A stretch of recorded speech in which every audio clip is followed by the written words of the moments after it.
This is our 2015 Ford Explorer. Going to have halogen headlights and halogen fog lights up front. Gonna come in this really nice storm gray color. Just has around 58,000 miles on it, so a ton of life left in it. You're just getting started. If you're looking for a really nice SUV, this might be the one for you. You're gonna have some nice 18-inch wheels with some all-season tires as well. This is going to be a four-wheel drive SUV, so matched with those all-season tires is going to create a lot of confidence while you're driving, whether you're driving on snow, rain, whatever it be. Going to have those roof rails up there, so you can throw either, a cargo rack, roof rack, whatever it be up there as well. Taking a look, you're gonna have keyless remote entry, which is nice, and blind spot monitoring, so that if anything's in your blind spot, it will let you know. Taking a walk to the back now and checking out this tailgate and trunk. Gonna have a backup camera back here.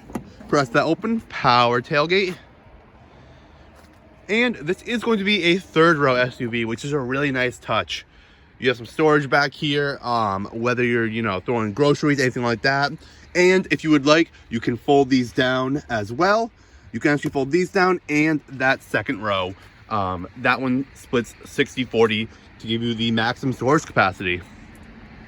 Turning our attention now to the interior. Like I said, going to have the third row, but this is going to be a bench seating second row. Tan leather seating all the way around, really nice option. Going to have a bunch of leg room back here as well. And now turning to the front seat. Going to have heated seats up front as well. Really nice steering wheel, has a bunch of buttons on the steering wheel to control the dashboard, infotainment system, and set cruise control. This infotainment system is going to have Bluetooth, radio, you can connect to it. It's really nice, has a ton of stuff packed into here. And below that, you have all your buttons for climate control, some buttons to control the infotainment system and all that. And now you have some center console storage right here, cup holders. Right here is actually where you can change different driving modes depending how the weather is looking while you're driving. This is priced at $15,500. If you are interested, please feel free to reach out anytime. Give us a call or come on in, check out for yourself.